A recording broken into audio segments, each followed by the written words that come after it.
یہ حدیث میں آتا ہے، خود اللہ تبارک و تعالیٰ فرماتے ہیں، نبی پاک صلی اللہ علیہ وسلم فرماتے ہیں کہ جیسے غروب شمس ہوتا ہے اسی وقت سے اللہ تبارک و تعالیٰ آسمان دنیا پر اجلال فرماتے ہیں۔ یہ آسمان جو دنیا کا ہمیں نظر آتا ہے، یہاں تشریف لے آتے گویا کہ اجلال فرماتے ہیں اپنی شان کے مطابق، اور وہاں سے مخلوق کو جھانکتے ہیں اور بخشش کے فیصلے کرتے رہتے ہیں۔ اور فرمایا صبح صادق تک یہ نظارہ رہتا ہے، اور اللہ مغرب سے یہ خود اعلان کرنا شروع کر دیتے ہیں، کہ ہے تم میں کوئی بخشش مانگنے والا، میں اس کو بخش دوں۔ الا من مستغفرین فاغفر لہ، ہے کوئی تم میں سے بخشش مانگنے والا، میں اس کو بخش دوں۔ الا مسترزقون، ہے کوئی تم میں رزق مانگنے والا، فارزقہ، میں اس کو رزق دے دوں۔ الا من مبتلا، ہے کسی مصیبت میں مبتلا، میں اس کو عافیہ ہوں، میں اس کو عافیہ دے دوں۔ الا قضا، الا قضا، یہاں تک حتی یطلع الفجر، یہاں تک فجر طلوع ہو جاتی ہے، اس وقت تک اللہ اعلان کرتے ہیں۔ دیکھو عام دنوں کے اندر تو آپ کو پتہ ہے رات کے آخری پہ تہجد کے وقت بھی یہ اعلان ہوتا ہے، صحیح بخاری مسلم کی حدیث ہے، تہجد کے وقت میں اللہ اجلال فرما کے یہ اعلان کرتے ہیں، لیکن شب برات میں مغرب سے یہ اعلان شروع ہو جاتا ہے۔ تو جب مغرب سے شروع ہو گیا تو بس مغرب پڑھتے ہی آپ نے اپنی مغرب پڑھنے کے بعد 2 رکعتیں سچی پڑھ لیں، سمجھو وہ رات آپ کو مل گئی۔ اگر لمبی عبادتیں نہیں ہوتی تو 2 رکعت سچی پڑھ لیں۔ لہٰذا آج تو میں آپ کے لیے کچھ اعمال بھی لایا ہوں، اس آنے والی رات میں وہ اعمال کر لیں، پورے سال کے اندر اللہ تبارک و تعالیٰ پر رحمت نازل کریں گے، کیونکہ اس رات کے اندر نبی نے فرما دیا کہ آئندہ پورے شعبان سے شعبان تک، یعنی 15 شعبان سے لے کے 15 شعبان آنے تک جو نیک اعمال کریں گے آپ، جو گناہ آپ سے صادر ہوں گے، سارے لکھے جاتے ہیں، سارے لکھے جاتے ہیں۔ تبھی تو نبی فرماتے ہیں میں روزے رکھتا ہوں تاکہ میرے روزے لکھے جائیں، اور فرمایا کہ اس کے اندر آپ کے لیے رزق اتارے جاتے ہیں، یہ پورے سال کا کوٹا اللہ تبارک و تعالیٰ لکھ کے لسٹیں بنا کے فرشتوں کو دیتے ہیں، رزق لکھے جاتے ہیں۔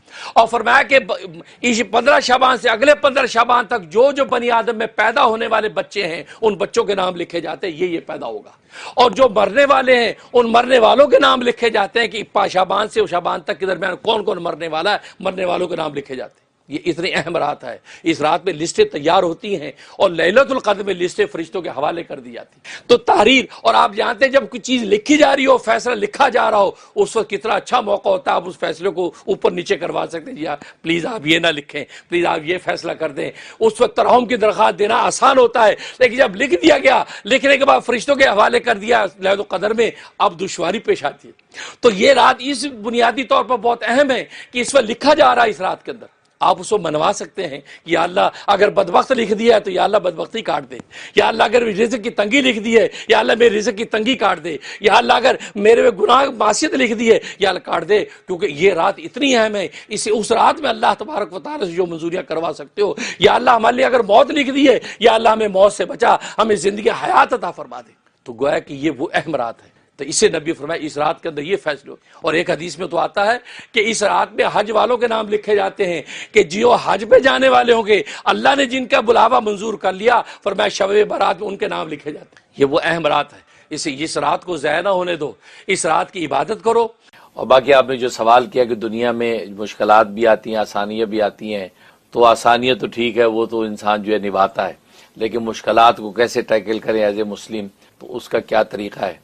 بڑا اچھا سوال کیا، اس لیے کہ آج یہ ہے وہ جب مشکلات آتی ہیں تو آج کی دنیا میں انزائٹی، ڈپریشن اور اس طرح کی چیزیں پیدا ہو جاتی ہیں، انسان اتنا فرسٹریٹ ہو جاتا ہے تو دنیا اپنی زندگی سے بیزار ہو کر سوسائڈل جو خیالات آنے لگتے ہیں، اور نہ صرف خیالات، بہت سے ایسے واقعات ہیں کہ سوسائڈ کر بھی ڈالتے ہیں لوگ، اور وہ یہ نہیں سوچتے کہ وہ کہتے میری اپنی جان ہے، وہ اپنی جان کو ہلاک کر لیا، اس کو پتہ نہیں اس کی جان کے ساتھ اور کتنوں کی جانیں متعلق ہیں، وہ ساری کی ساری متاثر ہوتی ہیں، بھلے بوڑھے ماں باپ ہوں یا جو اس کے بہن بھائی ہوں، سب کی زندگیاں جو ڈیمیج ہو جاتی ہے اس کے ایک کی حرکت کی وجہ سے۔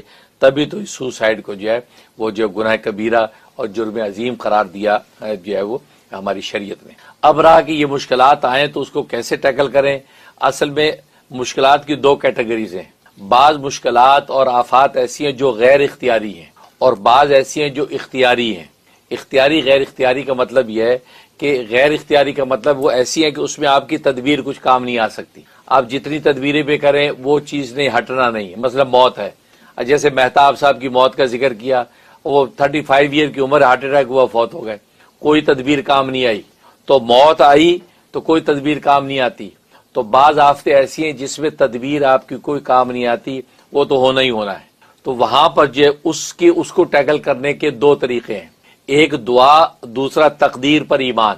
تقدیر پر ایمان لائے کہ اللہ کی دوست ہے، تقدیر کے اندر یہ منصوبہ لکھا ہوا تھا، یہ ہونا تھا اور وہ ڈن ہو گیا.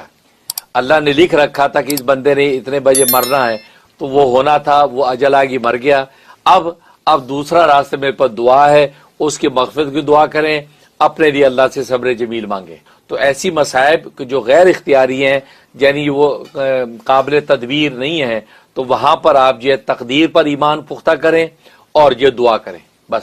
اور دوسری وہ مشکلات مصائب ہیں کہ جو اختیاری ہیں، مطلب وہ قابل تدبیر ہیں، آپ تدبیر سے اس کو دور کر سکتے ہیں. مطلب مرض ہے، مریض ہے، مرض آپ پر آ گیا تو تدبیر کے طور پہ علاج کریں، آپ ڈاکٹر کے پاس جائیں، طبیب کے پاس جائیں، آپ اپنا علاج کریں، تشخیص کریں، دوا کھائیں. تو دوا کھائیں اور ساتھ پھر دعا کریں. تو تدبیر کے ساتھ دعا کریں، دعا سے کبھی بھی چھٹکارا نہیں ہے. اس لیے حدیث میں دعا کی بڑی تعریف کی کہ دعا مومن کا ہتھیار ہے، اور دعا ایک ایسا رشتہ ہے کہ بس دعا سے ساری کائنات کے مسئلے حل ہوتے ہیں. لہٰذا وہ دعا کرے کہ یا اللہ میں نے دوا کھا لی ہے، اب یا اللہ شفا آپ عطا فرما دے. تو مرض آ گیا، اسے امتحان ہے، امتحان بہت سخت امتحان. کیا کرے؟ تدبیر، اس کی محنت کرے، تیاری کریں، صبح شام سٹڈی کریں اور ادھر دعا کریں کہ یا اللہ میرے لیے اس امتحان کو آسان فرما دے. تو جو قابل تدبیر مصائب ہیں اس میں تدبیر اختیار کرنے کے ساتھ ساتھ دعا کریں. بس جو رزلٹ آ جائے اس کو پھر اللہ کی طرف سے سمجھیں. اس کے اندر انزائٹی یا ڈپریشن میں جانے کی ضرورت نہیں ہے.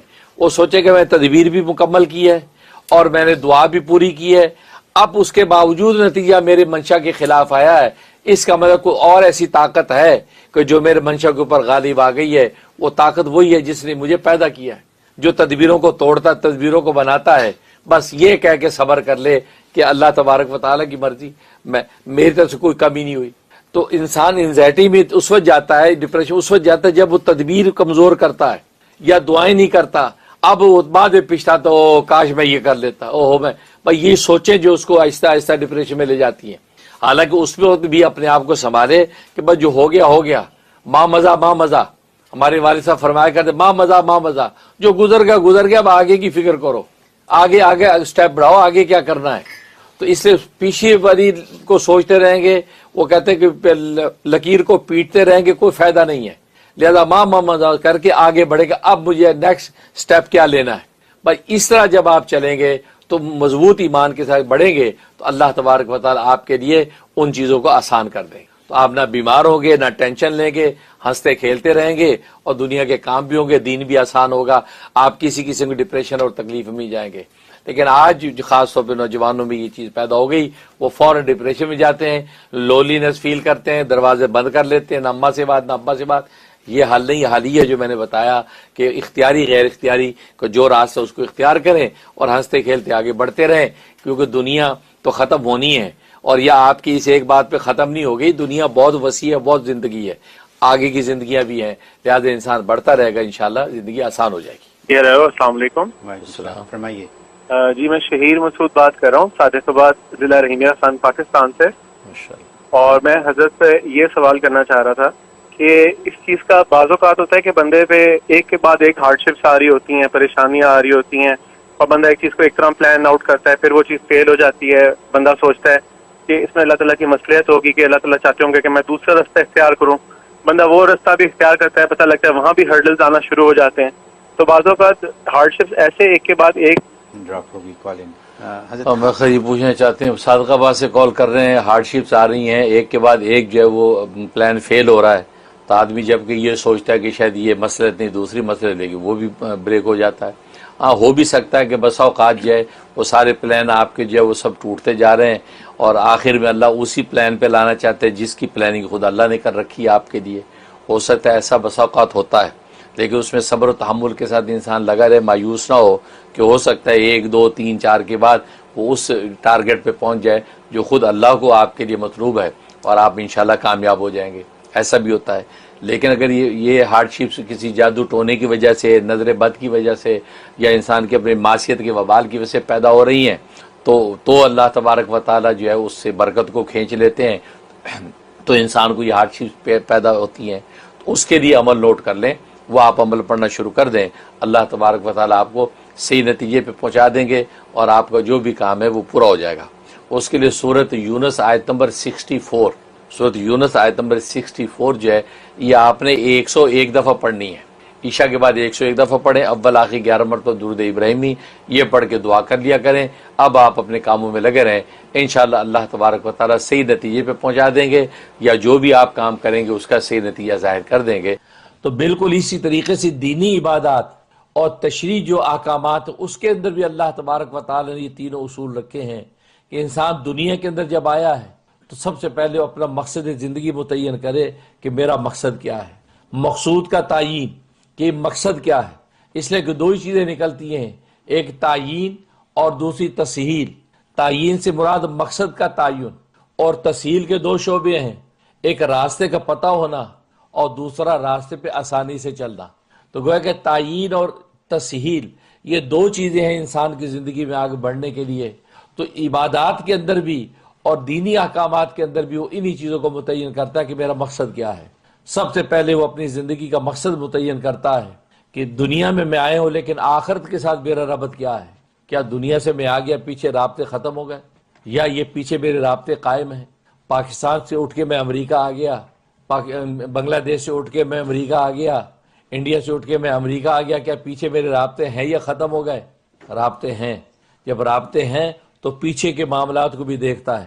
تو بالکل اسی طریقے سے ہم دنیا کے اندر آئے ہیں تو آخرت سے آئے ہیں، آخرت سے دنیا کے اندر آئے ہیں، اور یہاں عارضی وقت کے لیے آئے ہیں۔ جیسے امریکہ یورپ کے اندر انسان کسب معاش کے لیے جاتا ہے کہ یا 10 سال لگائیں گے، 20 سال لگائیں گے، گھر بار پیچھے بنائیں گے، زمینیں لے لیں گے، اس کے بعد واپس آ جائیں گے۔ تو بالکل اسی طریقے سے ہم آخرت سے یہاں بھیجے گئے ہیں۔ تبھی تو اللہ تبارک و تعالی ارشاد فرماتے ہیں یا ایتها النفس المطمئنہ، اے نفس مطمئنہ، ارجعی الی ربک راضیۃ مرضیہ، لوٹ اپنے رب کی طرف۔ رجوع ادھر ہوتا ہے جہاں سے آیا ہوتا ہے، کہ واپس بیک آپ جا رہے ہیں، تو رجوع اور واپس لوٹنا وہی ہوتا ہے جہاں سے آپ آئے ہیں۔ اس لیے اللہ تبارک و تعالی نے رجوع کا لفظ استعمال فرمایا، ارجعی، لوٹ تو اپنے رب کی طرف، کیونکہ اپنے رب کے پاس ہی آیا ہے، اور اپنے رب نے یہاں پر تمہیں آزمائش کے لیے بھیجا ہے، وقت کے لیے بھیجا ہے، کچھ کسب کے لیے بھیجا ہے۔ جیسے کسب معاش دنیا کے اندر تو کرتا ہے، ایسے کسب معاد یعنی آخرت کو کمانے کے لیے تو دنیا میں بھیجا۔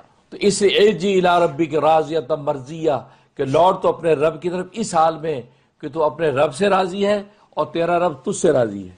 یعنی کمال مضمون ہے کہ دونوں طرف سے رضا۔ ایک تو یہ کہ آپ یہ کہتے کہ اللہ ہم آپ سے راضی ہیں، ایک یہ اللہ کہتا ہے میں تجھ سے راضی ہوں۔ خود اللہ تبارک و تعالیٰ اپنی رضا کا پروانہ جاری کرے، اور آپ اللہ سے راضی، اللہ آپ سے راضی ہے، تو رضا دونوں طرف سے۔ فادخلی فی عبادی وادخلی جنتی۔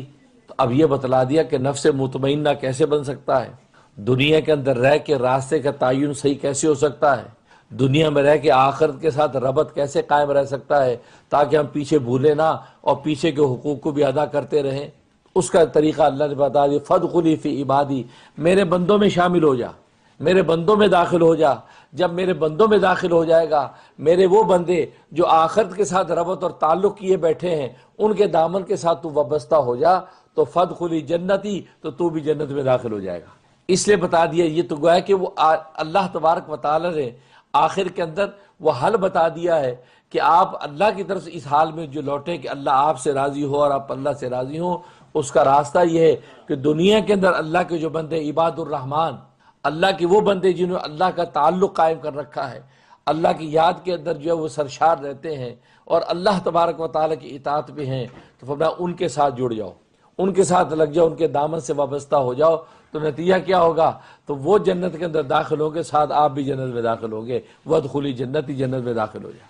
تو گویا کہ دنیا کے اندر سب سے پہلے انسان جو ہے وہ اپنی زندگی کا مقصد متعین کرتا ہے، میرا مقصد کیا ہے۔ اور ظاہر ہے کہ اللہ تبارک و تعالی نے وہ مقصد انسان کو بتلا دیا۔